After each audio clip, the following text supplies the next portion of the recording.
good morning sir, or good day sir. I am Ryle Raven Duingas and I will be explaining and demonstrating the 4 parts of motor vehicles controls. So first is the motor vehicle light switch. So an EL location is typically mounted on the left side of the steering column as a lever or as a rotary knob on the dashboard. So settings, functions, and its use. So first one is the parking lights. So ang parking lights illuminate side markers, rear lights, and license plate at low brightness. So pag ilaawin ni siya nimo, siya nga di ilaawin siya nimo, ito do nga di musiga yon ang parking lights, or kuan mo illuminate ito ang mga, or musiga ito ang mga side markers, rear lights, and license plate. Pero anya siga is hinay da kibali yon makita ay da kibali siya. So unused na nini, or an proper usage is yan dugom-dugom na sa parking area or yaka-park ani mo sakyanan sa roadside. So ang second is an low beam headlights. Ilaw yan si mga di ilaw i-full. Ayaw yaka low beam headlights na. So ang function na nini is kuan lights the road ahead without dazzling the other drivers. So musiga na itong suga pero hinay da siya, dili siya maka bulag nan lain drivers. So dili siya silaw sa mata. So ang kuan ni use is for night driving, og yan sa mga tunnels or uwan or fog, or yon for invisibility or for daylight. So next is the high beam headlights. Ilaw yan siya mo 1, 2, 3, 1, 2 i-push dayon yan siya. Yaon yaka high beam na yan siya pag musiga na ini an blue. Kuan yan siya high beam indicator. So ang function ini is mag-provide ng longer og brighter na illumination or kusog siya na siga. Kita na kibali siya. So ang kuan ini use is for dark open roads na waray oncoming traffic, or waray imo kasugat or yaad ka sa freeway, yon waray imo ka kuan ni kada isa. O kuan ni siya if ilaw ni mo an high beam if may imo kasugat or may pasingod siya na vehicle para dili siya mabulag. So the next is an turn signals. Pag ilang nimo siya nga di idabas, paliko siya sa kaliwa or mo signal siya sa kaliwa. Pag ipataas nimo siya, mo signal siya sa tuo or sa right. So ang function na nini is mag-flash nan or mag-indicate kung hain ka pasingod or hain na nimo direction of travel. So unused is before turning, changing lanes, merging, or stopping. So kung ano, if before ka muliko, dapat naka-indicate na nimo kung hain ka pasingod or ano mo direction ng travel, dapat naka-on na nimo turn signals or ano mo mga signal light. So next is an hazard lights. Yan, naka-hazard na yun siya. So ang function na ni is kuan mag-flash iton upat ka indicators sa atubang duha, sa likod sab duha. Kuan dungan yon sila pag-flash. So ang kuan nini is kung mag-breakdown ka o ani mo sakyanan, or emergency stop, or kuan yon very low an kuan visibility conditions. So ang importance na nini is ang proper light mag-ensure na makita ko na hazards clearly and kuan be seen by others para sa makita nan iban. So it communicates your intentions and reduces collision risk and mag-comply sab sa traffic regulations. So next is the wiper or the wiper switch. So ang wiper switch siya locate on the right side ng steering column or as a lever or dial on the dashboard. So ang settings, functions, and use na nini is first is an off. So an off amo din siya. Kuan din siya. Ang wiper ga-remain din siya nan kuan stationary for clear or dry weather. So next is an intermittent. Ini lang man siya kaysa pak. Yun naman siya. May kuan siya. function is mo wipe unwiper yaon non-adjustable time interval. So kibali maya interval. O diyon, mga taod-taod pa yun siya mo balik. Kaya may time interval siya.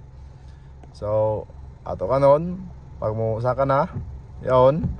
Ang use na nini is for lang mga taligsik or light rain, mist or drizzle. So ang next is an low speed. Ilang mo siya kaysa pak yaon. So function is continuous slow wiping. So amo yun siya, continuous siya pero di pa siya kung lang na kuang kusog, slow da siya na continuous. So magamit mo ini sa moderate rainfall or sa medyo kuan uwanay na gid kiwali siya. So next is an high speed. Ilang pa diyon sinimo kaysa i-push pa niyo pababa pak yaon. So amo na yun siya an continuous fast wiping.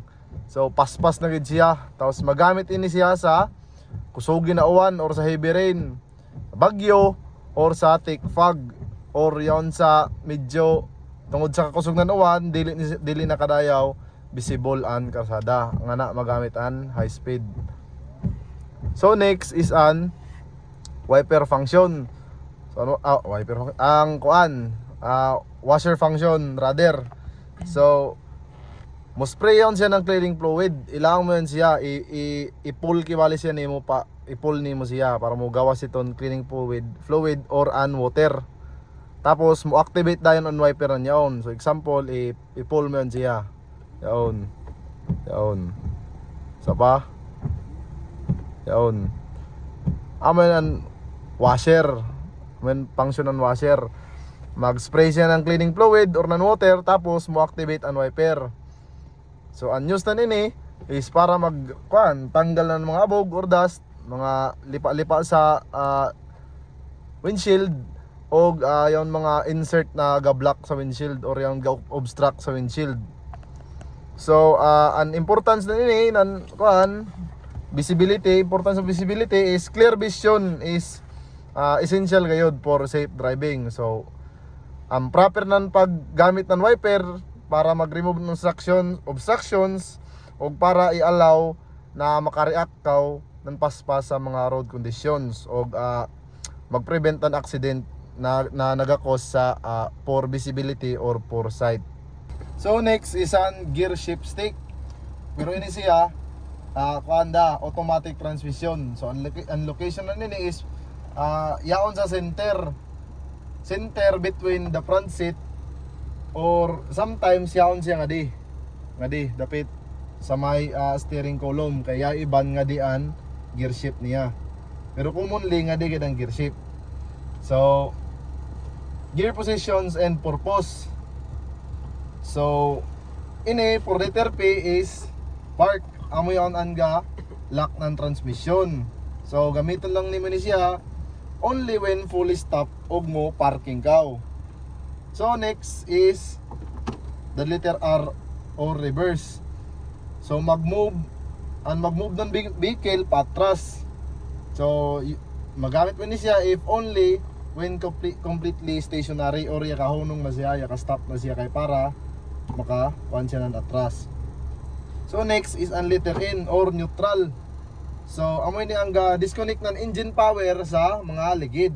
So ang proper use din ni siya is for brief stops or pag starting engine or towing. Dili ni mo siya ikang kuan.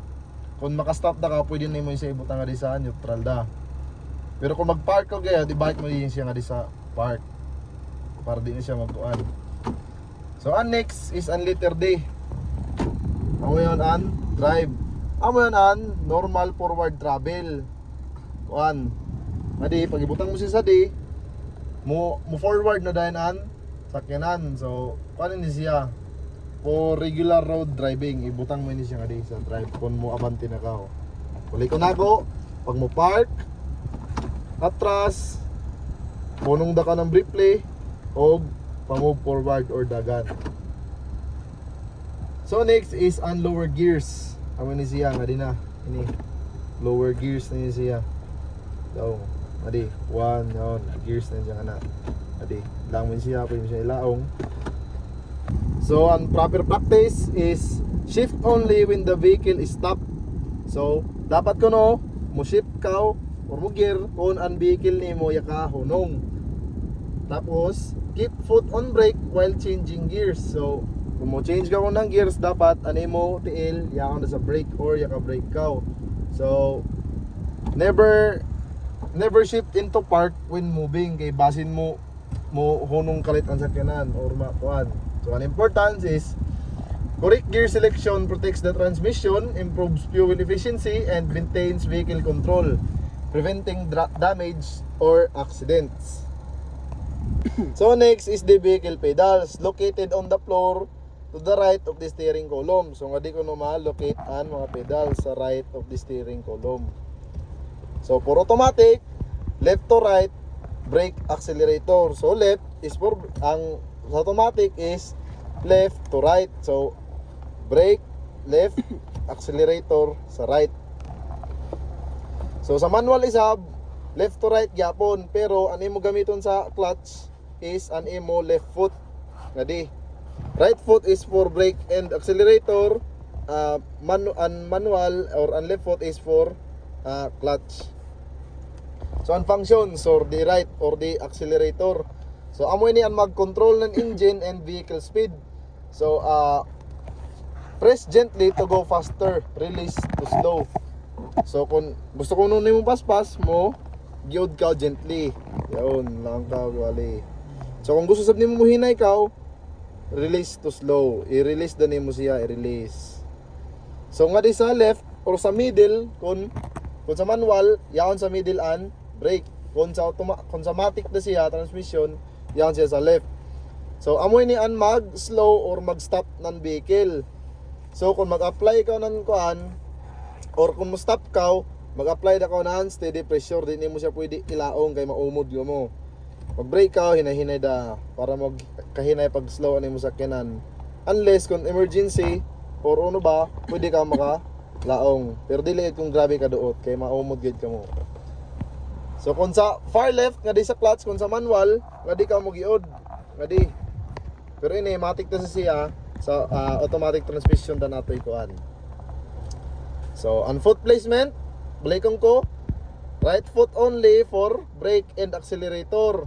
Kung matic, left foot for clutch kung manual transmission. So